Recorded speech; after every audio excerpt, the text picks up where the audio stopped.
Okay, a blessed evening, Friday evening to all of you tonight. It's a joy again to be back in our broadcast. I do hope that everyone are safe and sound, and I do pray that this week has been a fruitful week for you. Tomorrow is Saturday, and we will be busy preparing for our Sunday service. But tonight will be our last night of broadcast as to the weekly, weekly broadcast on this KGB Sword Bible telecast. So welcome sa tanan natong mga tagpaminaw. In fairness sa inyong mga naa karon, we have Sister Penny Cahigas, Brother Victor, Lonnie, Sister Nora, Sister Joby Timkang, Sister Roslyn. We have who else? Sister Joy Chavez, Sister Joella sa Manila, Sister Phoebe, Sister Minda, Liami, Sister Kai Coscanilla, Manila, Eugene Ito, mayong gabi. Of course, there is a church. We have my family and Mrs. Bernales, Jennifer, Hannah, Joseph, and nabilin pangadto si James og sa balay. They will be coming tomorrow. Actually, they spend their Saturday night here because it's hard, especially Sunday here in Cebu. We have a protocol that everyone are not allowed to go out. But yet, because we want to obey the Lord, so we still pick up some of the people para makasimba, no? Brother Dondon, welcome. Isra Cahigas, Brother Jacob, Brother Andy Hover. This is from the States.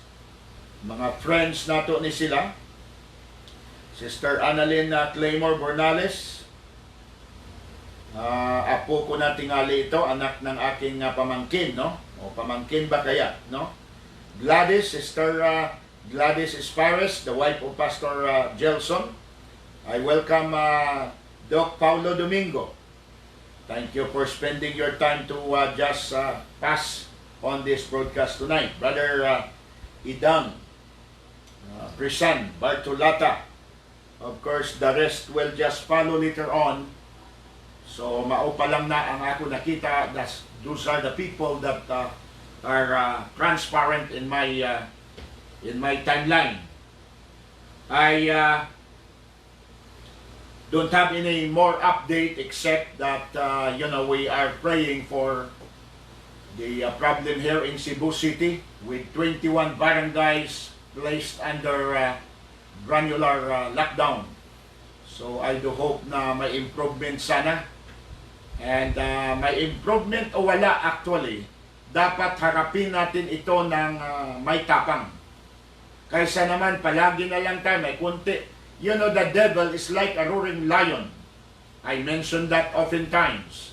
He's like a roaring lion. Before he take his prey, muror muna na siya, panghadlok. Ngayon, pag nahadlukan ka, nasya ka, diha na aatake ang kaaway. And the Bible says, Satan is like a roaring lion. Ito'y pananakot niya, scare tactics ito, na epektibo na nakita ng mga globalist and the Antichrist movement, na ito'y madali maparalyze ang mga Christians sa scare tactics. Ang totoo, hindi natin alam kung mawala ba ito o hindi. In fact, na-mention ko, since these are now the beginning of sorrows, ito ay dress rehearsal padulong papunta sa tribulation. Lalo pa itong maggrabe na maggrabe as we come closer to the end of this dispensation. Of course, bago ang tribulation period, tayo po ay ma-rapture muna. We believe on the pre-tribulation rapture teaching. So, huwag na tayong mag-expect na things will get better. The Bible says things will get worse and worse as we come closer to end this dispensation of grace before the rapture of the church. These are now the beginning of sorrows. So kailangan magiging decisive tayo sa ating mga desisyon. Kailangan maging matapang tayo. We must be bold. Bold as the lion according to the book of Proverbs. Mas bold ang lion. Kailangan mas bolder tayo sa kanya. Para mapagtagumpayan natin ito. Makasurvive tayo. This is actually survival in these last days and last hour of the last days. So sana gagawa tayo ng paraan, maging matapang na tayo ngayon. 4 na buwan na up and downs ang ating level ng ating sitwasyon. So kailangan harapin natin ito na may lakas at pananampalataya sa Panginoon. So patuloy na ang church magsusundo sa mga members. Uulitin ko, we will provide your lunch here in the church para hindi na kayo magproblema dahil wala ngang masakyan, pabalik ka agad. So, magstay tayo ng fellowship, mag-lunch tayo after the service, and then saka kayo ibalik sa inyong mga tahanan. You just text the 2 men na in charge sa pagsugat para maplano ang mga area na pupuntahan, no? Huwag natin matakot. Mas lalo nating katakutan ang Diyos na sinusuway natin ang kanyang utos. Kaysa matakot na lang tayo nitong virus na ito na sa katotohanan, nasabi ko na kagabi, na sa ayaw at sa gusto natin, real na bawat oras, maraming virus ang umaatake sa katawan ng tao. Mula sa kapanganakan mo hanggang ngayon, naka-expose tayo sa virus. Kaya nga sabi ko, pag tinest tayo lahat dito sa Pilipinas, 110 million, pag tinest ito, baka 90%. Kung hindi man lahat, 90% positive tayo dahil maraming virus ang katawan natin. Kaya nga pag nagpa-swab ka, automatic positive ka kaagad. Dahil may mga viruses na kaagad doon sa katawan. Ang napakaganda, mayroong built-in na mga antibodies ang Panginoon na para lumaban doon sa mga virus. So hindi na ako magpapaligoy-ligoy pa po dyan. I've been spending so much time doon po sa mga isyu na ito. At hinahamon ko kayo, challenge ko kayo na lumabas na. It's time to get out from your comfort zone. It's time to break the chain of lockdown, overcome the the fear factor, and trust God to bless you and to protect you. Okay? So, isa pang announcement bago ako pupunta sa aking mensahe. Una, gino-glorify ko ang Panginoon. 2 HPG police officers kanina ang nalid natin sa Panginoon. Salamat na in spite sa mga protocols, checkpoints and all of that, at least kahit saan tayo pupunta, nakakalusot tayo because of the authority that we have. Kayong mga pastors na member sa ACCERT at member sa ACP, no? Association of Chief of Police, gamitan ninyo yung authority ninyo. At sabihin ninyo na mga volunteered frontliners kayo. Okay? Now, isang bagay na gusto kong mabigyan ng pansin po rito, although hindi ito talaga, wala naman tayong pakialam, pero in fairness, kay tinatawag na pastor itong tao na ito. Si Pastor Apolinario, ganito, ganyan, Pastor Apolinario. In fairness sa aming mga pastor, mahal naming mga kapulisan na kayo ngayon ang in charge dyan sa Caraga, ang naghuli sa kanya, may video tayo, ang daming baril, 40 plus na mga Armalite, and then may 2 rocket launcher pa sila and then may may machine gun pa, 2. Ang dami ng kanilang mga armas. Nag-build siya ng army. As sinasabi, pastor daw ito, hindi po pastor si Apolinario. Walang church na pinapastoran. ginamit niya lang po yung salitang pastor para ma-deceive niya ang maraming mga inosente at mga walang discernment na mga Christian. Kaya ang biktima rito halos mga Christians din dahil nagamit salitang pastor. Hindi po siya pastor. He never was, never been dahilan sa wala siyang simbahan. Gumamit lang siya ng Bible, but he is not really a shepherd of the flock. Ang flock niya, yung mga investors niya. Yun ang kiniklaim niya ng mga pastor. At malungkot, maraming mga Baptist ang na member dyan. Minsan, nabulag na tayo dahil sa pera. Maraming mga Baptist, mapastor man at membro, mayroong sinasainan kayo na covenant dyan. Na pag nag-invest kayo, number 1, kilalanin niyo na si Apolinario ang modern Moses. Naniniwala ba tayo niyan? And then pangalawa, na ang kaligtasan sa pamamagitan ng salapi ng pera. Marami pang mga bagay doon at nag-sign kayo. Kasi hindi kayo magiging member kung hindi kayo nag-sign ng form na yon. Hindi ba natin nabasa yon? So anong nangyari? So marami ang nag-invest. And then yun na nga, nadala tayo ng figure. Kasi gusto kagad nating magmilyonaryo. Sorry na lang sa mga pastor na na-involved. Minsan na gamitin natin ang ating discernment. Sa mga authority, hindi pastor po si Apolinario. Please do not,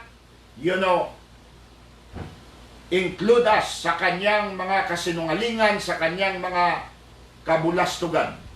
Hindi po kami kasama, hindi po pastor, hindi gawain ng pastor po ang mangikil at mag-scam. Tinatawag ko siya na estapador, hari ng estapador, estapa king. So at least nahuli na siya ngayon. Sana naman bayaran niya yung mga nag-invest. So ipag-pray ninyo kayong mga naka-invest na ma-refund ang inyong mga investment. But I do not know anong mangyari sa ganon. Okay? So ulitin ko, mag-ingat po tayo sa gusto natin kaagad na magnegosyo tayo ng dahan-dahan. Hindi yung gusto mo kaagad pag naglagay ka ng 5,000 magiging 500,000 na. Ayun, nadali tayo. Okay? Sige, so diyan tayo po ay dadako sa ating mensahe. Ang mensahe po na dadalhin ko ngayong gabi ay makita sa Psalms 107 verse number 9. At babasahin ko po muna ito sa Psalms 107 and verse number 9, and then bilang reflection sa mensahe, tayo po ay makinig ng isang video na naman, isang awit, at para magbigay sa atin po ng inspiration and reflection sa mensahe. Psalms 107 and verse number 9. Ito po ang text na napili ko ngayong gabi. So sundan po ninyo ako sa inyong mga mata. The Bible says in Psalms 1:7 verse number 9, For he, referring to God, for he satisfieth the longing soul, and filleth the hungry soul with goodness. Let me repeat the text. For he satisfieth the longing soul, and filleth the hungry soul with goodness. At yan po ang ating pag-aaralan ngayon. So bago ang lahat, nais ko pong makinig po tayo ng mensahe. Ito po ang title ng ating mensahe ngayong gabi. Tinatawag ko ito na The 3 S's, tatlong S, The 7 Secrets to a Satisfied Life. Again, edit the word. Minsan sa pagmamadali, hindi nyo lang alam kung gaano tayo kabisi. Ang dami nating concern every day. So, you spend time here. So, na-edit lang nakulangan ng S dyan. Madali naman lang yan. The 3S to a prosperous life. 7 secrets to a satisfied life. Papaano natin malaman ang sekreto o ano ang mga sekreto na ito para maging satisfied tayo. Ang sabi ng ating teksto, He satisfieth the longing soul and filleth the hungry soul with goodness. Pangako po ng Panginoon. Now, ang video po natin ipapakita ay inawit ng magkapatid na mga maliliit na mga bata. Makinig tayo mabuti sa mensahe. When I look around and see all the good things He does for me, I know I'm unworthy of them all. And His blessings He freely gives, I owe my life to Him. I got so much to thank Him. I got so much to thank Him for, so much to praise Him for.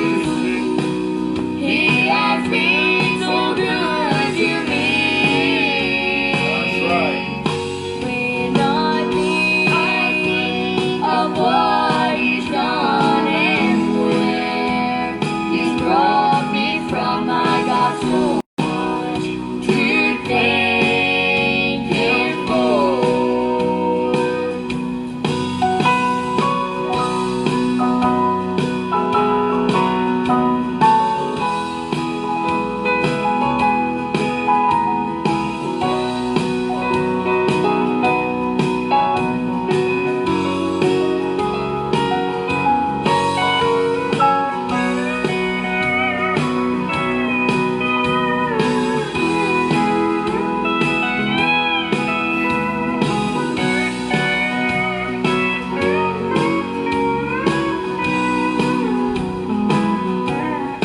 And sometimes while on this way I kneel and stop and say, Lord, thank you for all You've done for me.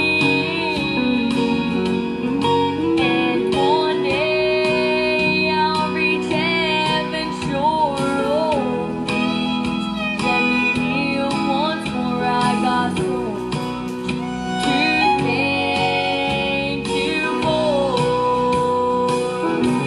Well, I got so much to thank You for, so much to praise Him for. He has been so good to me. When I think of what He's done and where He's brought me from, I got so much to thank Him for. Well, I got so much to thank Him for, so much to praise Him for. He has been so good to me. When I think of what He's done and where He's brought me from, I've got so much to thank Him for.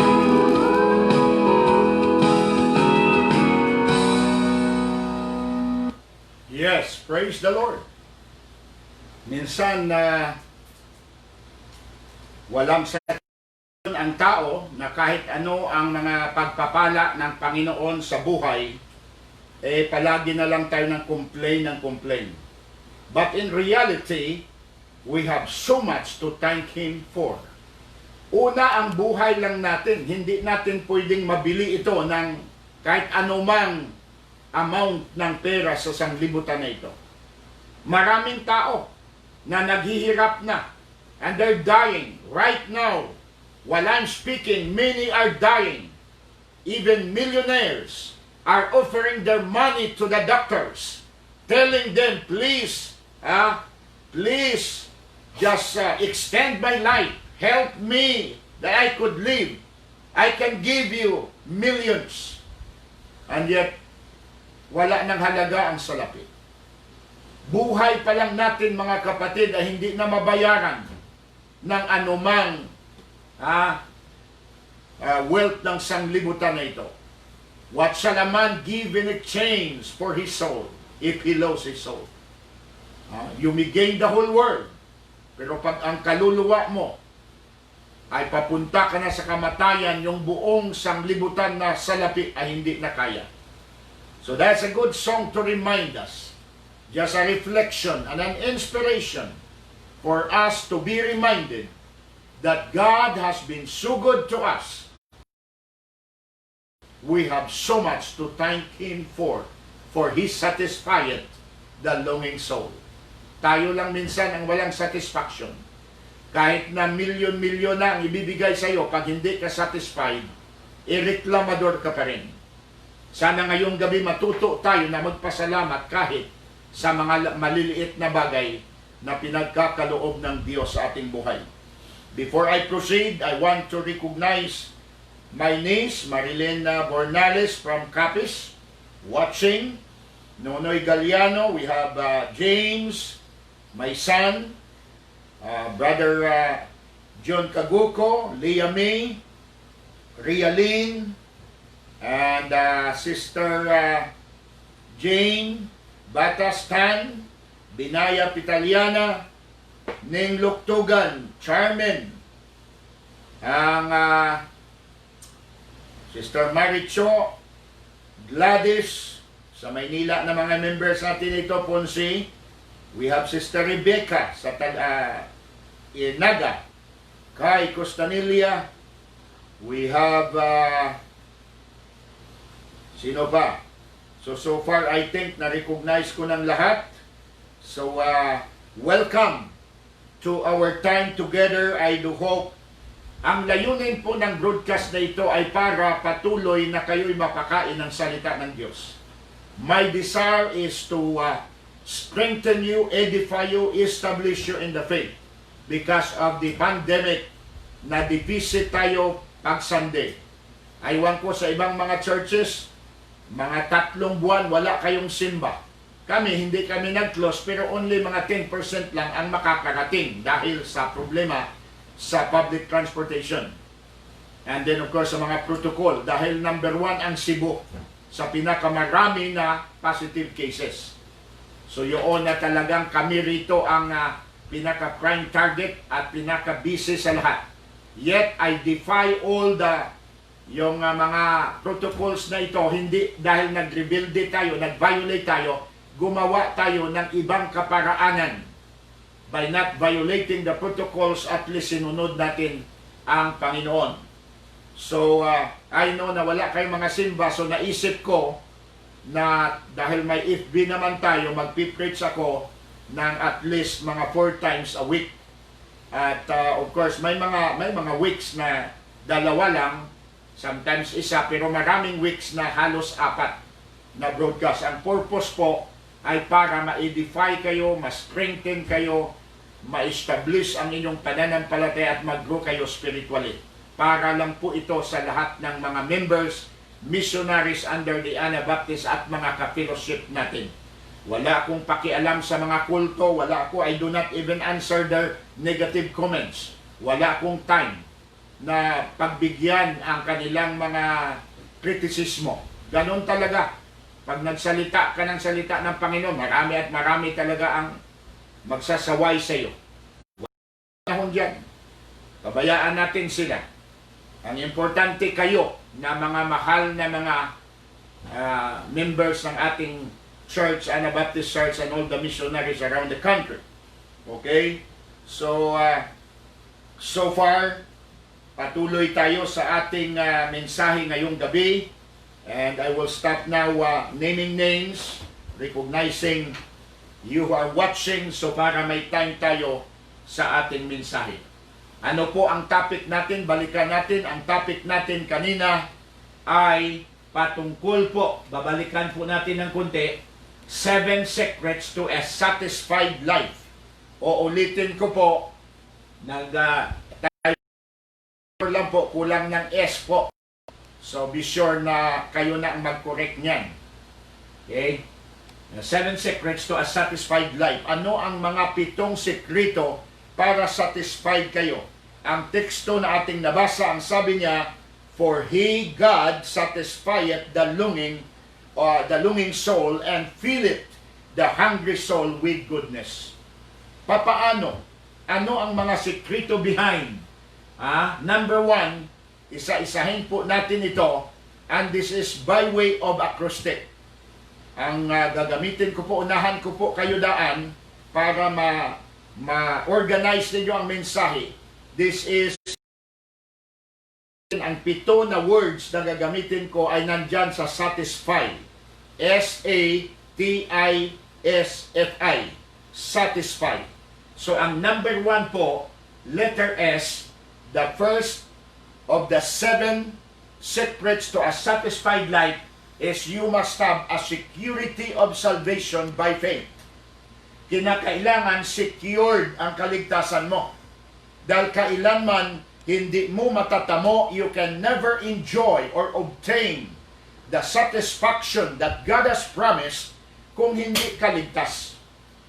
Una, wala kang relasyon sa Panginoon. So the basic principle para ma-satisfy ka, ma-obtain mo ang promise ng Panginoon na isatisfy niya ang mga longing soul, referring sa kanyang mga anak, ay kailangan may security ka of your salvation. What is that? You have in one time in your life, you have repented of your sins and put your faith in the Lord Jesus Christ, accepting Him as your Savior. Binabalik-balik ko po ito dahil mahalaga po na kailangan may katiyakan tayo. Walang kwenta ang mga bagay nito kahit i-appreciate nyo pa at ma-enjoy ninyo ang mga tinuturo rito kung kayo hindi ligtas. Sayang ang lahat ng mga matutunan ninyo, lalong-lalo na sa iba sa inyo na wala pang katiyakan, kailangan ninyo may security of salvation.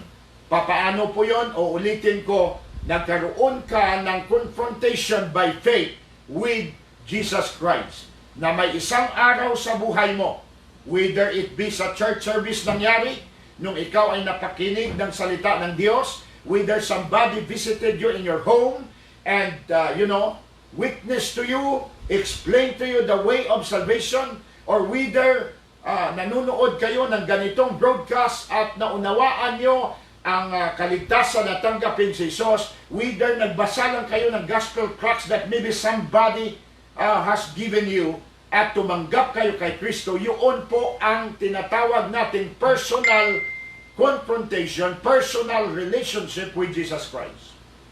So to obtain a satisfied life, you must have a security of salvation by faith.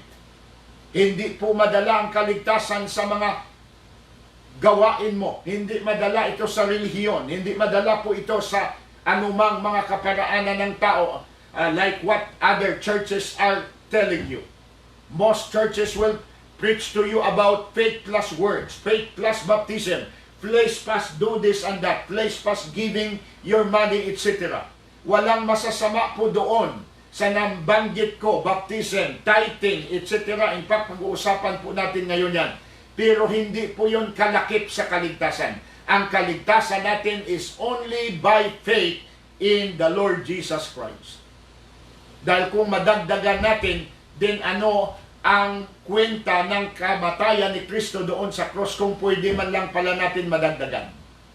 Palagi kong sinasabi, if we can obtain salvation by our own works, by our own ability, then Christ died for nothing. Namatay si Kristo na walang kabuluhan. Kumplito ba ang ginawa niya? Yes, kumplito ang ginawa niya. Ang sabi pa niya doon sa cross, nung siya'y malapit na give up ng kanyang buhay, ang sabi niya, it is finished. Past tense po ang gamit sa Bible. Hindi na I will finish o you will finish. But it is finished. Who finished your salvation? Christ alone. So ang kailangan na lang natin ay manampalataya sa Kanya. And you can obtain that security of salvation by faith in the Lord Jesus Christ. Acts 16:31, the Bible says, if you are recording this message, Acts 16:31, believe on the Lord Jesus Christ, and thou shalt be saved and thy house. So kailangan mo manampalataya sa Panginoon. So that's the first secret to a satisfied life. Be sure you have the security of salvation by faith in Jesus Christ. Let me go to number 2 now. Number 2, we must abide in Christ fruitfully. Kailangan tayo magkaroon ng pag-aabide kay Kristo na may pagbubunga sa buhay natin. In John 15 and verse number 4, ang sabi ng Panginoon, the branch cannot bear fruit of itself except it abide in the vine. And Jesus said, my Father is the husbandman and He is the vine. Siya po ang pinakakahoy, pinakagamot ng ubas po ang tumutukoy sa vine. Ito ay grapes. The Father is the husbandman. The husbandman in our modern English word is farmer. Dresser. Siya po ang nagtanim. Siya po ang nagpapalaki ng vine na ito. Ang vine naman si Kristo. At ang mga branches naman tayo. Now, alisin mo yung branches na yon, mamamatay. Dahil nakakunik ka sa vine. At ang nagbibigay sa iyo ng vitamin para magbunga ay ang vine mismo, ang puno. We are only fruit bearers. Nagbi-bear lang tayo. Hindi tayo ang sarili natin nagbubunga. Without the vine, we cannot, bear fruit. Tagdala lang po tayo. And that's why kailangan natin mag-abide sa Kanya. Manatili sa Kanya. Hindi tayo dapat mag-separate sa Kanya. Kaya without Him, we can do nothing. According to John 15. Na-mention ko na kagabi na pag ang Christian ay walang God, he is nothing. Ano yung nothing? Masahol pa sa zero. Kaya ang zero, makita mo pa, may zero eh. Pero ang nothing, binura mo pa ang zero. Ganun tayo, walang-wala tayo pag wala si Kristo. Lahat ng ating talent, lahat ng ating karunungan, lahat ng ating lakas. Saludo ako sa mga tao na mga matatalino. Maganda ang mga accomplishments sa buhay. Marami ang mga degrees na nagawa nila. Pero alalahanin po natin, ang lahat ng ito ay hindi mapasa atin kung hindi tayo binigyan ng Panginoon ng mga bagay na ito. Like the brain, like yung ating katawan. So lahat ng gagaling sa Kanya, meaning wala tayo. Ang buhay lang mula sa Diyos. Nag-try na for many centuries, nag-try ang tao na mag-imbento ng buhay. Sa test tube, tinatry nila ngayon hanggang ngayon, hindi pa nakakagawa ng buhay. Bakit? Ang buhay po ay hindi pwedeng kayang gawin ng tao. Diyos lang ang pwedeng makagawa. Well, you may say, well, how about my mother and father? Nagbuntis naman. Ang Diyos po ang nagbigay po ng life doon sa walang malisya, sa cells na yon na nagtagbuan din naging buhay. Kahit anong gawin mo, kahit anong sayaw mo sa Ubando, Bulacan, pag hindi ka bibigyan ng anak ng Panginoon kailanman, you can never bear a child. Dahil siya ang may control sa ating womb. So, kailangan mag-abide tayo sa ating Panginoon. So, yan po ang pangalawa. Number 1 kanina, security of salvation in Christ. By faith, in other words. And then pangalawa, abide in Christ fruitfully. Magiging mabunga ang buhay natin pag nag-abide tayo. Pero pag hindi tayo mag-abide, yun na naging barren tayo, nagiging walang fruits ang buhay natin. Pangatlo po, ito ang minsan ayaw ng mga mananampalataya. Pero hindi po natin pwedeng alisin ang bagay na ito. Kailangan matuto tayo mag-tithes ng income faithfully. That's letter E. Letter T rather. Nandyan na tayo sa T. Ang letter S, security. Ang A, abiding in tithes your income faithfully. Marami sa atin na gusto natin yung ibang mga bagay. Mag-preach ka ng ibang bagay, huwag lang ang pera. Di ba? Just preach anything, pastor, basta walang pera. Dahil ayaw natin na pakialaman tayo sa pera. By the way, hindi ako nakikialam. I'm just following the Bible. If you want to be blessed financially and materially, hindi po natin pwedeng tanggalin ang responsibilidad ng tithing. Dahil po ang banal na kasulatan ay punong-puno ng command about tithing. Ang word na tithing was mentioned 68. The word tenth. Kaya ang word na tithes is in the modern word tenth. Tithes or tenth. Isa lang yun. Old English lang yung tithes. The word tenth was mentioned 68 times.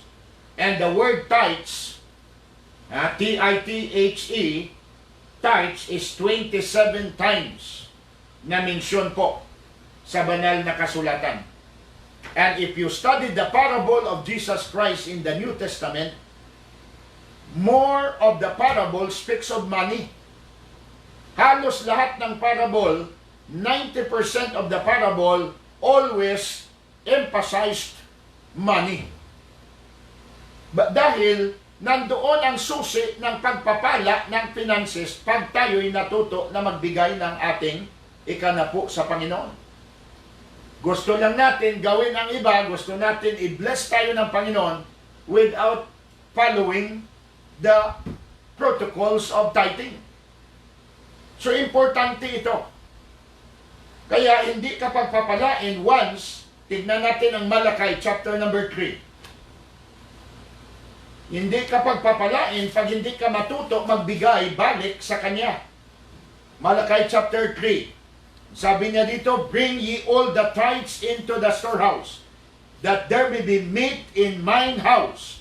Ang purpose para may magamit sa bahay ng Diyos.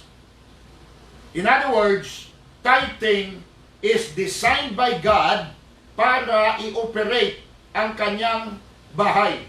So that there will be meat in mine house. Sino yung kakain ng meat na ito? Para mayroong pagkain, para mayroong finances sa church. Hindi. Siyempre, ang mga tao ng Diyos. Yung mga alagad ng Panginoon. Kaya in the first place, kung pag-aralan natin sa Bible, ang mga Levites hindi na po nagtatrabaho. In fact, nung hinati ang 12 tribes ang lupa, nung hinati na ni Joshua, hindi binigyan ang Levites. Bakit hindi binigyan ang Levites? Dahil yung 11 tribes na nahatian ng mga lupa, ang tithes nila, yun ang isosupport sa mga Levitical priests. So fair ang Panginoon. Dahil bibigyan pa sila pa magtatanggap ng tithes, di parang unfair. But yun ang prinsipyo ng Panginoon. Yung nasa Levitical priesthood, wala silang party o bahin sa Cebuano pa o bahagi sa Tagalog ng lupa nung na-divide na ang inheritance. Only the 12 tribes, share the land. Ang Levitical priest wala. But they are commanded to give their tithes to the Levitical priest. Gano'n na tayo ngayon. Kailangan matuto tayong magbigay ng tithes na ito. Now, nag-insert ako ng lesson dito before I go to the fourth principle. Tignan natin ano ba ang blessing, what are the blessings of tithing. Kasi ang atin lang palaging tinitignan, responsibilidad naman ito, kailangan bawasan ko na naman itong income ko, hindi kulang na nga, etc.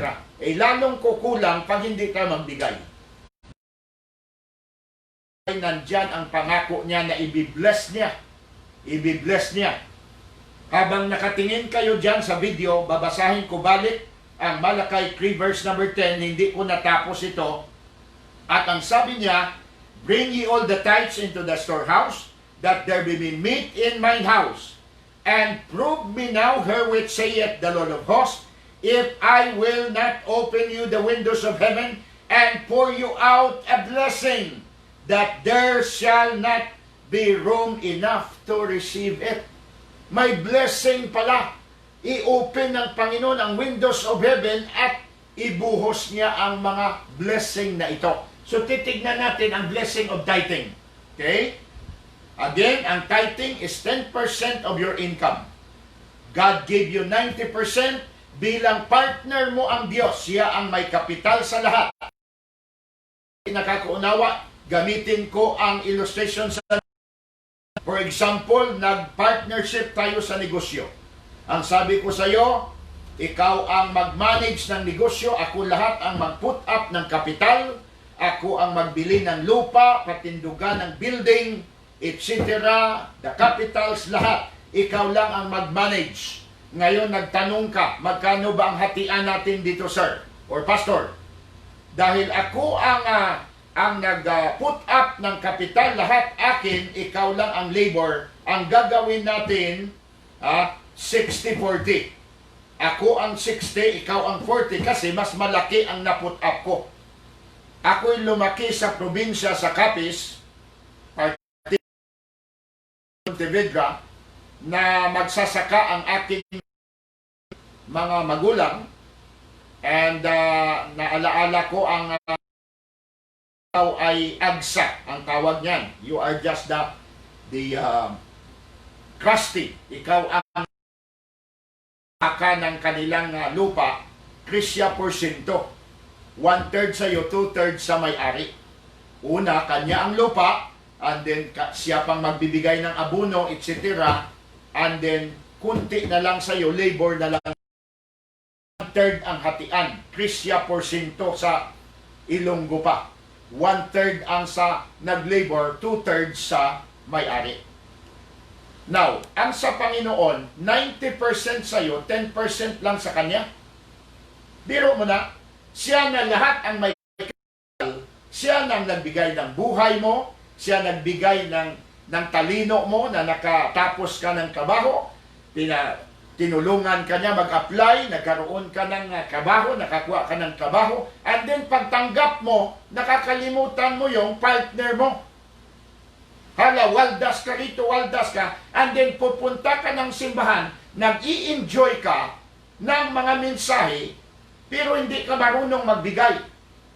Nagulat ka, hindi nakapatuloy ang simbahan, kasi ikaw, kuripot ka, hindi ka nagbigay ng dapat ibigay mo. Maintenance yun para sa Panginoon. Siya, gagamitin niya yun para yung simbahan na inaatinan mo magpatuloy sa kanyang gawain. Ikaw mismo ang pumapatay ng simbahan mo pag hindi ka nagbibigay. At marami tayong mapag-aralan ngayon dito kung ano ang mangyayari at ang blessing ng tithing. Isipin mo, ito ang susi ng maraming pagpapala ng Diyos. Okay? So, tignan natin ang blessing ng tithing. Number 1, you give God, or you give honor to God. Ino-honor mo ang partner mo. Kung sa negosyo pa, hindi mo ninanakawan ang iyong kapartner, maraming nagpapatayan sa mga partnership sa negosyo dahil minsan nang daraya yung partner. Nang daraya. Kinukuha niya ang ibang kwan, hindi niya sinasubmit lahat ang income. Ang pagbigay ng tithing, number 1, pinapakita mo na ino-honor mo ang Diyos na may-ari ng lahat. Ino-honor mo siya. Buong puso mo siyang binibigyan ng kaluwalhatian. Kasi ang tithing is holy unto the Lord. Banal ito sa Panginoon. Look at Leviticus. The book of Leviticus. Babasahin ko po ang let me go to I think the last chapter here. Last chapter, Leviticus 27. Babasahin po natin dito ang kumandang Panginoon. Leviticus chapter number 27, verse number 30. Okay? Sundan po ninyo ako, and all the tithes of the land, whether the seed of the land, or the fruit of the tree, is the Lord's. Sa Panginoon, sabi niya, it is holy unto the Lord. Banal pala ang 10% para sa Panginoon. Bahala ka na kung saan mo gagawin ang 90 dahil yun na ang share mo. Kung sa profit sharing, yun na ang share mo. Ibibigay mo sa Kanya ang Kanyang share. Banal yun sa Kanya. And when you give back that portion na part ng Panginoon, share niya na sa inyong partnership na in spite of the fact, the truth of the matter is na dapat siya ang kukuha ng 90, 10 lang tayo. Dahil siya lahat ang may kapital. And yet, binaligtad ng Panginoon. He give you the 90 and He give us the 10. He just asked the 10%. And when you do that, number 1 na ginagawa mo, ino-honor mo ang Diyos na partner mo sa buhay.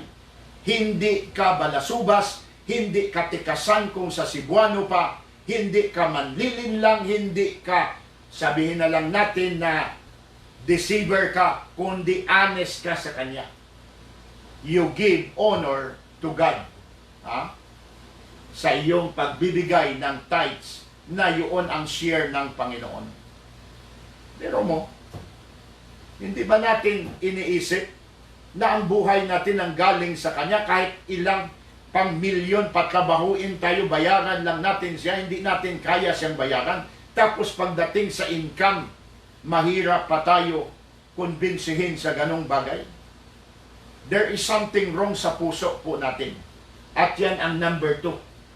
Ang pangalawang blessing ng tithing is honesty. Honest ka sa giver. Kailangan maging honest tayo.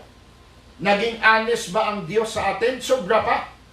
Biro mo, hindi na dapat, karapat-dapat na tayo iligtas. Hindi karapat-dapat na tayo'y nagkasala. Hindi naman kasalanan ng Panginoon na tayo'y nagkasala against His law. And yet, pinadala pa rin niya ang kanyang anak na matay doon sa cross para lang tubusin tayo. Yung pagtubos lang sa atin, kahit bayaran natin siya ng milyon, hindi natin kaya. Mabubulok na tayo sa paghahanap ng pera, kahit i-installment na lang ang kaligtasan, mabubulok na tayo, walang isa sa atin kayang magbayad. Why? Because buhay ng Diyos ang Kanyang binigay para tubusin tayo. Mabayaran mo ba ang Diyos? Pwede mo ba bayaran ang tao ngayon? Kung pobre lang, pwede ng 5,000. Kung nakapatay ka ng mga medyo average na tao, pwede ng 15,000, 20,000. Kung namatay mo yung mga milyonaryo, malaki-laki, maybe around mga 5 million ang babayaran mo, kaya. Kaya ng tao, basta maghanap lang ng paraan. Pero yung bayaran mo ang buhay ng Diyos, makaya ba natin? Kahit na lahat tayo sa buong mundo na ito, maghanap ng salapi para lang bayaran ang kamatayan ng Diyos dahil siya ang kamatayan niya, tayo ang dahilan bakit namatay siya. Hindi natin kaya bayaran ang Panginoon. Ngayon, pagdating sa blessing ng mga money na ito, mayroon siyang batas so that He can bless you, and then ang ibibigay mo gagamitin sa lugar na siya rin mong pasilungan pagdating ng Sunday, then you're just honest to God. Panginoon, salamat na ikaw ay ganito, ganyan. Ibabalik ko ang share nimo. Salamat sa partnership natin. Biro mo, partner natin, Diyos.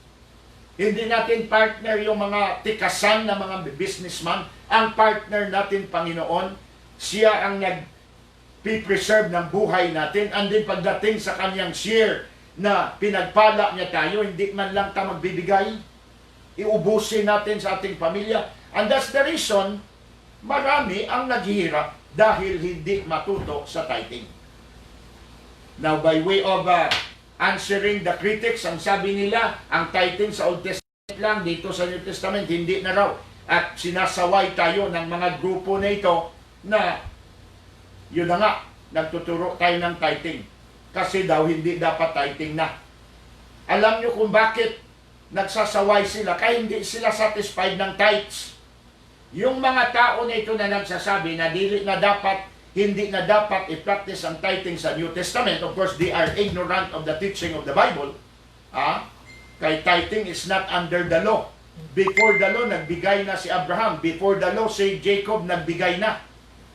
Ang tithing, inano lang ito. Parang inactivate lang ito sa panahon ni Moses. And then, of course, si Abraham nagbigay ng tithing kay Melchizedek, high priest niya. Sino ang high priest natin? Si Jesus Christ. Siya ay equal kay Melchizedek. He is likened to Melchizedek as our high priest. So dahil high priest natin si Kristo, kailangan din natin bigay ang 10% sa ating high priest. But anyway, they are ignorant of the Word of God. So hindi daw ang tithing. Bakit? Dahil kung tithing lang, hindi sila satisfied.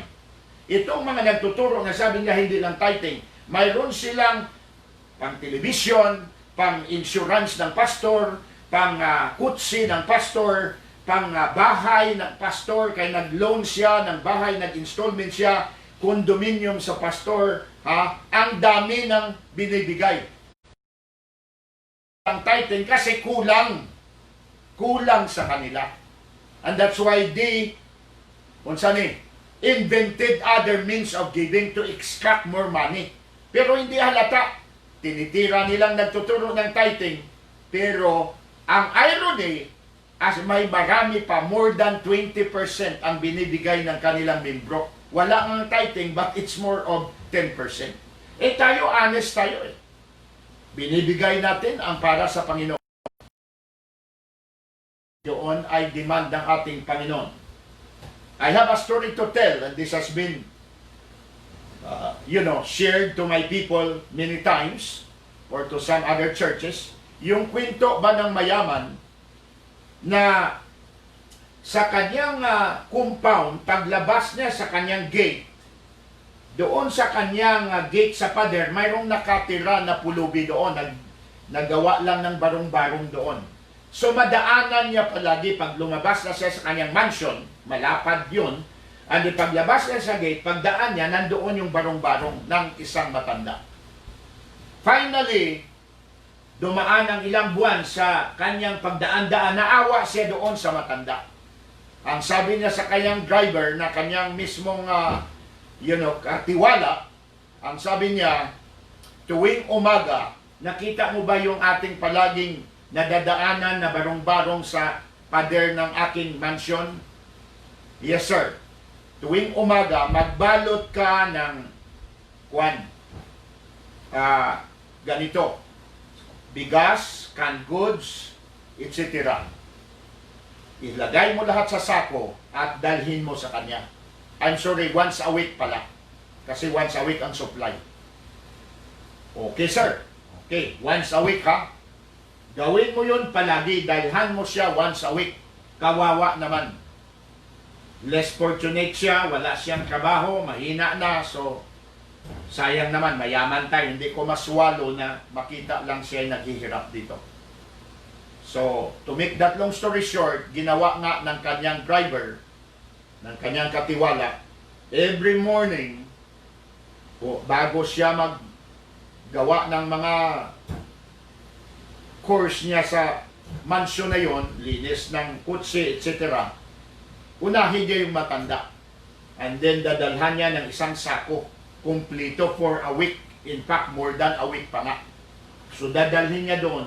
Ang sabi niya, pinapabigay ng aking amo dahil naawa siya sa iyo. So, tinanggap ng matanda and balik yung katiwala. Sa mapadaling istorya, every week, ginagawa po yun ng katiwala. Dumating ang time na wala nang natatanggap ang matanda. Sabi niya, bakit 2 linggo na walang dumarating dito? Mga 1 year na, palagi siyang nagdadala. Ngayon baka tinago niya. Baka inuwi niya sa kanyang bahay. Talagang salbahis itong tao na ito. Kailangan kumprontahin ko siya, sabi ng matanda. So one time, nakita nga sila, nadaan yung katiwala, yung driver na yon ng mayaman. So kinumpronta niya, oy, sabi niya, di ba, inuutosan ka ng amo mo, bigyan ako ng kwan, at ginawa mo ng mga almost a year na, bakit 2 linggo na wala kang dinadala rito? Siguro kinupit mo, no? Siguro tinago mo, dinala mo sa pamilya mo, no? Sabi nung katiwala, sabi niya, sa totoo lang, wala. Pero ang amo ko nag-decide na hindi ka nabibigyan kasi hindi mo binabalik ang sako. Lahat na lang ng sako rito na sinisidlan ko, nandito na sa iyo, hindi ka marunong magbalik ng sako. Wala niya kami malagyan. Naubos mo ng sako. Pagkain, inubos mo na. Pati sako, nandyan na sa iyo. The point is, hindi tayo marunong magbalik sa Diyos. God is giving us, sige, bigay, pray tayo, pagpapalain tayo, pray tayo ng health, i-bless tayo ng health. May sakit tayo, pray tayo, i-bless tayo, pagalingin tayo ng Panginoon. May problema tayo, i-bless tayo, hingi tayo ng trabaho, God will open a door, makatrabaho tayo. Lahat na lang. Pero pag may income na tayo, hindi tayo marunong magbalik doon sa Panginoon. Sana matuto tayong maging honest sa Diyos. Walang pinakamagaling na virtue sa tao kundi honest ka. Pag hindi ka honest, hindi ka mapagkatiwalaan. So ano? Walang kwenta. So, yan ang blessing ng tithing. Ang sunod, hindi lamang na ikaw ay you honor God, ino-honor mo ang Panginoon, honest ka sa Panginoon, kundi number 3, you help build the house of God. Tumutulong ka sa bahay ng Diyos na ikaw rin ang makinabang. Sino ang nakikinabang sa simbahan? Tayo. Bakit tayo may simbahan? Para may pasilungan tayo. Para may lugar sa linggo o sa mga araw ng pagsasamba na tayo'y makaupo ng konbinyente, na tayo makapasilong under the roof of that house to hear the Word of God at mapatuloy natin ang gawain na ito. Pag hindi tayo magbigay ng ating tithes, walang maisupport sa gawain ng Diyos. Kaya nga kanina nabasa natin, sabi niya, bring ye all the tithes into my house, so that there will be meat in my house. Ipagkain yun sa mga alagad ng Diyos, yun ang isusupport ng Panginoon sa kanyang mga tao. So we build the house of God, according to Malachi chapter 3 and verse number 9 and 10. Sa 1 Corinthians 16, nandirito po ang practice ng mga believers. Sa 1 Corinthians 16, tignan po natin ito.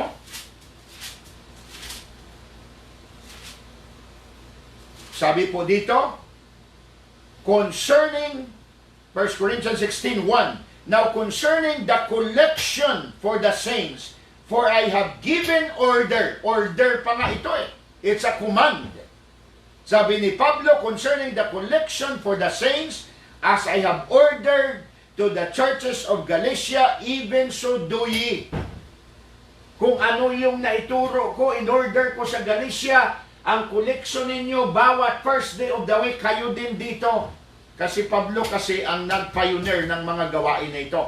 Bago pa kasi ang Church of Corinth, pero tinuruan niya na kung ano ang mga naituturo na order doon, dapat sundin ninyo po dito. Upon the first day of the week, let every one of you lay by him in store. Maglagay kayo upon the first day of the week. As God has prospered you. So, ang giving ng tithing, hindi pari-pariho. According to how God prospered you. Mayroon na prinasper ng Panginoon, 1,000 a week lang ka, so you have 100 pesos ang tithes mo. Mayroon naman 10,000 prinaspered ng Panginoon. Huwag mong sabihin, kaya nagbigay siya ng 100, sa'yo 100 din. prospered ka as God has prospered you. Meaning, ang tithing is based on your income, not comparing to what other gives to the church. So you help build the house of God.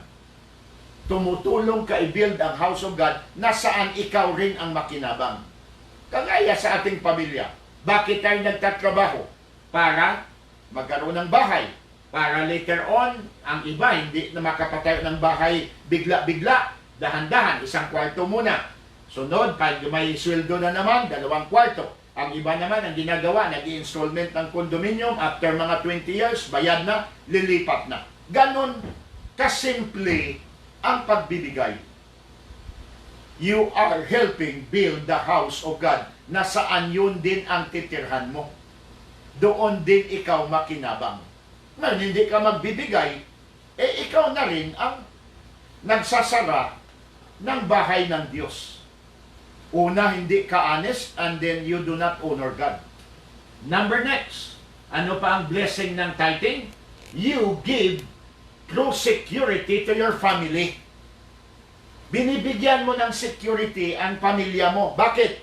Dahil pag nagbigay ka ng honest na tithing, anong nangyayari? Naging secure ang pamilya mo, i-bless ng Panginoon ang pamilya mo, ilayo sa sakit, proteksyonan ng Panginoon kasi honest ka, nagbibigay ka. Ngayon, pag hindi ka nagbibigay, pamilya mo mismo, ikaw ang sumisira. Naalaala ko yung isang illustration, and this is another story that is worth repeating. Isang engineer na sawang-sawa na siya sa kanyang amo, sa kanyang boss, dahil siya na lahat ang gumagawa ng mga projects, lahat na. Siya ang pinagkakatiwalaan aside sa ibang mga empleyado, and yet ang sweldo niya parang pariho lang doon sa mga less ang responsibilidad. So finally, nag-decide siya na mag-resign. Sabi niya, sir, mag-resign na ako, matanda na ako, I've been in this company for 35 years.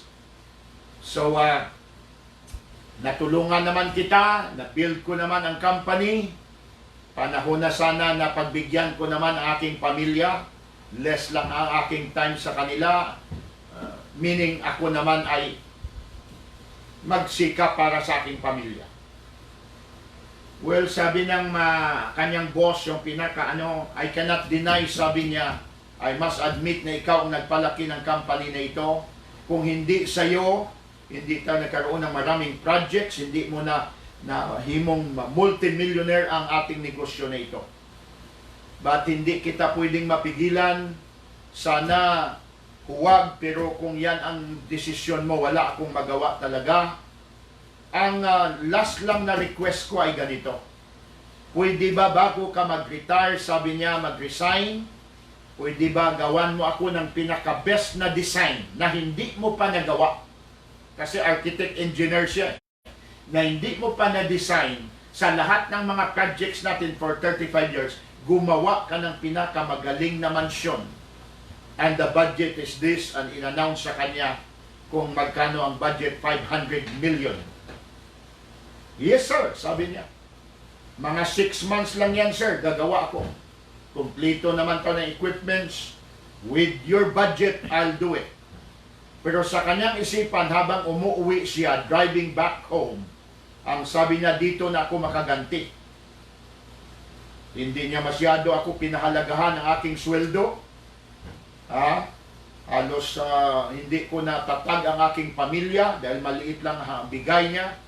Ngayon dito, i-substandard ko itong mansion na ito, at ang gagawin ko, kunti lang na earthquake ito, masisira ito, marumpag ito para mga batay ito siya o ang kanyang pamilya.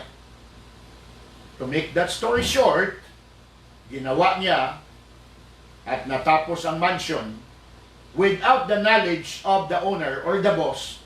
Nag-substandard niya. Instead of 500 million, 200 million niya lang. Dahil nga gusto niyang gumanti, and then ang 300 million para sa kanyang pamilya. So dumating ang time na i-turn over na. So tinawag siya, nagkaroon sila ng pagtitipon, a special gathering, inauguration for that mansion.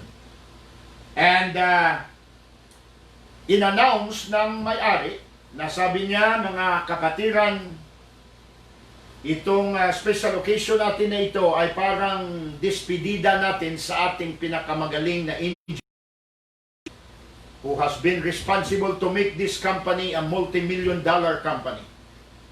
Ngayon siya po ay magre-resign na, kaya para sa kanya itong ating celebration na ito. At dangan na hindi ko po na sabi sa inyo ang totoo, ang kanyang sweldo ay kagaya lang sa inyo. Tinitest ko lang siya sa kanyang loyalty sa company na ito, how honest he was. But ang totoo, pinagawa ko siya ng pinakamagandang mansion according sa kanyang design. Dahil ang mansion na ito, actually, plano ko na ito noon pa, na pag nag-retire ang ating mahal na engineer na ito ang gift ko sa kanya para sa security ng kanyang pamilya. This mansion will be given to engineer, architect, so and so. So nagulat siya. Para pala sa kanya yun. The message is this, mga mahal na mga mananampalataya. We are building something for our family. Ang ginagawa natin ngayon ay we are building something for the security of the next generation. Ngayon, kung ang ating pagbibigay ay kawatan tayo, hindi tayo talagang honest sa Panginoon, we are deceitful sa ating income. Ang ating mga anak, walang security. Bakit? Tayo kasi ang nagbibuild ngayon ng security sa ating pamilya. Pinapakain natin sila ng deceit, pinapakain natin sila ng mga kasinungalingan, ng hindi honest tayo, silang makinabang pag namatay na tayo. Ano ang kanilang ma-inherit? Puro lang kabulastugan din. So giving your tithes is you give prosecurity to your family. Para pag nawala tayo, mayroon silang mamanahin at masunod nila ang ating mga practices. Pag nag-practice tayo, hindi tayo honest, deceitful tayo, napapansin ng ating mga anak, paglaki niyan, ganun din ang gagawin nila. Magkatrabaho sila, hindi magbibigay yun. Dahil si daddy, si mami nga, ganun din ang buhay. I hope you got the message. Ang sunod na bagay, na blessing, pag nagbigay tayo ng ating tithing, is you help build a bridge to reach the regions beyond. Tumutulong ka na malagyan ng tulay para maabot yung ibang lugar na hindi pa naabutan ng gospel. And this is what missionary work is all about. Why we are supporting missionaries. Through your giving, we are helping build a bridge to reach Tagum, to reach Nabunturan, to reach other regions beyond. Yan ang pinaka-purpose. Para tayo ay tumutulong mag-bridge out, sending missionaries. Ngayon, kung hindi ka magbibigay, paano maabot? At hindi mo ba alam na ang ibang mga tao na tinutulayan natin at pinapadalhan natin ng missionary, mga loved ones ninyo? Ngayon, nagkaroon tayo ng bago sa Maynila. Ang purpose natin, we are bridging, para lang maabot ang loved ones ninyo, kayong mga taga Maynila.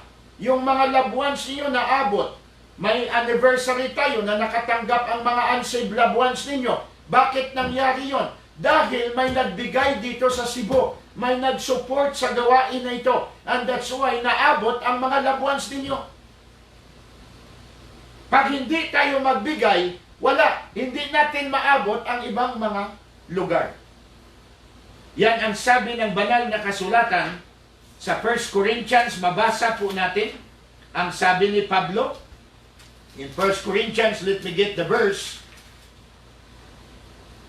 2 Corinthians rather, verse 10, ito ang sabi ni Apostle Paul. 2 Corinthians 10, verse number, follow me from verse number, let me get my sunglass here.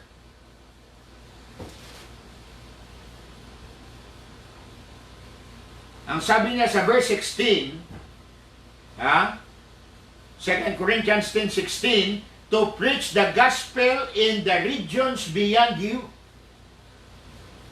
So ito ay biblical na kailangan natin magpadala ng missionary. And by doing that, para tayong nagagawa ng tulay. Oh, not literally, except sa mga isla. Nakapadala tayo ng missionary doon. We bridge Negros Oriental.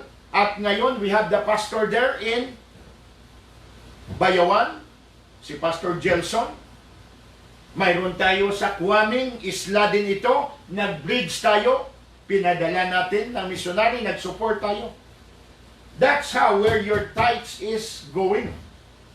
Now, may mission giving tayo, but sometimes ang mission giving natin hindi kaya. Minsan, kumukuha tayo sa tithing natin para may dagdag. Ngayon, 4 na buwan. Pinagsikapan ko lang na kahit tag 1,000 monthly, nakakapadala tayo dahil wala tayong mission giving for the past 4 months na. Ang tithing nga natin, halos mga 20% lang ang pumapasok. 20% na lang ang nagta-tithes. Salamat sa Maynila na at least malaki-laki ang kanilang tithing doon na itutulong natin dito. Pero wala ako, hindi ako nagre-reklamo. I keep on challenging you, reminding you, pero nagreklamo ako. Dahil alam ko naman ang sitwasyon. Pero ang punto natin dito, basta honest lang tayo, maraming blessing ang pagbibigay. We are helping a bridge to reach the regions beyond us. Ang yung mga nandoon sa ibang region, mga loved ones pala natin na makatanggap din sa Panginoon. Yun hindi mabayaran po. Magkano lang yung nabigay mo, kaluluwa ang naabot. Ako naman, I just, hindi naman sa pagmamalaki at takwan. Alam nyo naman ako, basta may pera, I expand the ministry. Hindi kayo dihado sa akin, basta may pera. Ako nga, nag-ano pa na I work so hard to get some support from the States para lang matabangan ang ating ministry. We have helped many missionaries na ang ibang mga missionaries natin ay kinanulo tayo na kagaya ni Judas. Marami sa Maynila, may ilan sa Mindanao na after nag-support tayo, nagtulong tayo. Wala, okay lang sa akin yun. Ang iba sa kanila, may bite sa ating buhay. Pero wala. Darating ang time. Ang Panginoon na lang ang maningil pagdating doon. Kung may nanloko man sa kanila, I know na hindi naman lahat. Kanila na yun. Responsibilidad nila sa Panginoon. Tayo, magbigay lang tayo, gawin natin. 114 ang missionaries na nasuportahan natin dito for the past 32 years. Biro mo yun. Okay? Not only you help a bridge, but number 2, ang sabi po dito, you avoid the curse of poverty. Pag nagbigay ka, umiiwas ka ng curse of poverty. Bakit? May sumpa pala ng poverty pag hindi ka magbigay ng tithing mo. Let me go back to Malachi chapter number 3. And for the sake of time, dito ako, ihinto ko dito sa part 1 na ito, magpapatuloy tayo nito sa sunod na broadcast dahil halos naubos na po natin ang ating oras. In Malachi chapter number 3, ito po ang sabi ng banal na kasulatan. At yan nga ay mabasa dyan. No? Ang sabi na dito sa verse number 8, will a man rob God? Manakawan ba ng tao ang Diyos? Nagtanong. Nagsagot ang tao, nagtanong ang tao, will a man rob God? Manakawan ba ang Diyos? Nagsagot ang Panginoon, yet ye have robbed me. Pero dinakawan niyo ako. But ye say, nagsagot muli ang tao, wherein have we robbed thee? Saan ka namin ninakawan? Sagot ng Diyos, in tithes and offerings. In tithes and offerings. And because ye have robbed me, ang sabi ng Panginoon sa verse 9, ito ang susunod na mangyari pag hindi ka magbigay ng tithes mo. Ang sabi niya, ye are cursed with a curse. Ye that have robbed me, even this whole nation. Ano pala ang ini-invite mo? Hindi blessing ng Diyos ang ini-invite mo. Pag hindi ka magbigay, you are considered a robber, at ang ipapadala ng Panginoon sa iyo, ye are cursed with a curse, for ye have robbed me. You are being cursed with the curse of poverty. Kaya, may income ka, mawala ang trabaho mo. Ha? Marami akong alam na pinagpala na, hindi nagbigay ng tithing na wala sa trabaho nila. O kaya nagkaroon ng problema, o kaya may nangyari na matay. Hindi biro po ang utos na ito ng Panginoon. Dahil ito po'y napapalooban ng blessing na siya'y ibubuhos niyang pagpapala. That's why very, very strict ang Panginoon sa tithing. Kaya sana, ito'y part 1 lang. Magpapatuloy tayo next Monday hopefully, because tomorrow is Saturday. Ipatuloy natin ang part 2. Ang aking hamon, mga kapatid, na sana ay magbigay po tayo para may pagpapala. Let me close by giving you a very short story.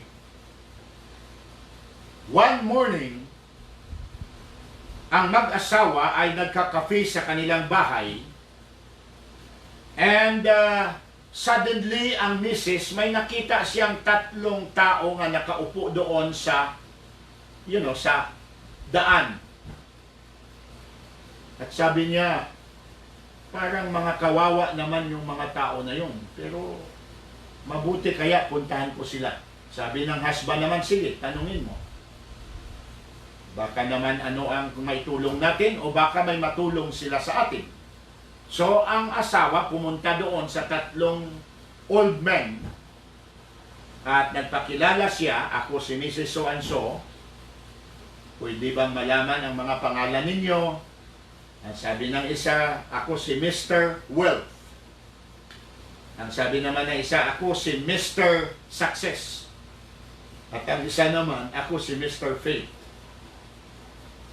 Ang sabi ng Mrs., ganun ba? Pwede ko ba kayo ma-invite sa aking bahay? Sa totoo nga lang, naghihintay lang kami na kayo'y bababa. At gusto namin na i-bless ang bahay ninyo, pero isa lang ang dapat piliin ninyo sa amin. You can choose Mr. Wealth, you can choose Mr. Success, or you can choose Mr. Faith. So ang sabi ng Mrs., sandali lang, mag-usap muna kami ng Mr. ko kung sino sa inyo ang pipiliin namin. So umuakyat ang Mrs., kinausap ang husband. Sabi niya, yung 3 pala, blessing yun. Pipiliin natin ang isa sa kanila, magdadala sila ng ganun. Si Mr. Wealth, kung piliin natin, wealth ang dadalhin niya.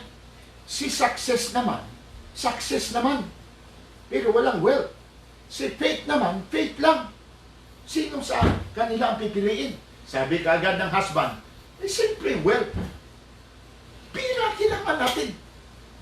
Pero sabi naman ng misis, kailangan din natin ang success. Sumagot yung anak na nakikinig, na youngest. Ang sabi niya, Pa, unahin niyo si Mr. Faith. Si Mr. Faith na lang. Anak naman, ano mamagawa ng faith? Ito, klaro na ito, wealth na ito, ito, success na ito na lang ang dalawa. Ang faith, pabayaan natin. Walang may gawa yan. Itong dalawa ang pinaka-importante. Hindi po. Mahalaga po ang faith.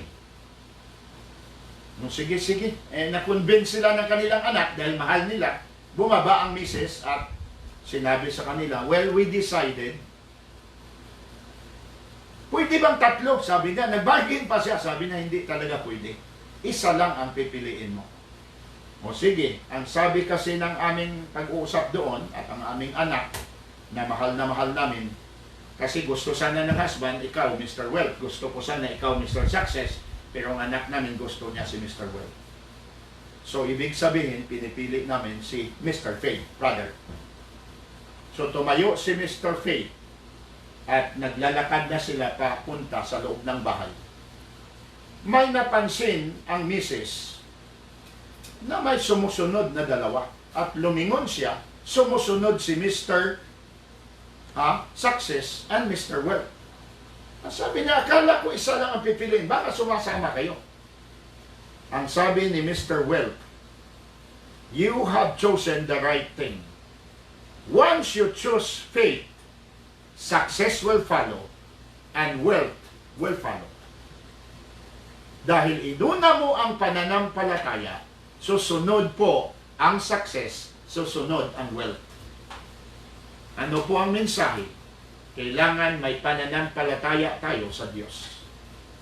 Sana ang mensahe na ito ay nagbigay sa inyo ng kahit maikli lang man at maliit na inspiration and challenge. Especially na lift up natin. Pangatlo pa lang po tayo. Letter S is security of your salvation.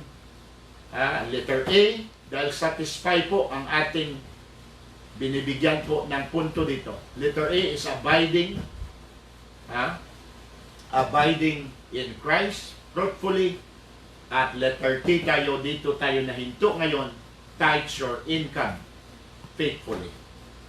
At napansin natin ang iilang blessing. Magpapatuloy po tayo kung ano pa ang maraming mga blessing ng tithing at ano pang susunod na mga punto sa mensahe na ito.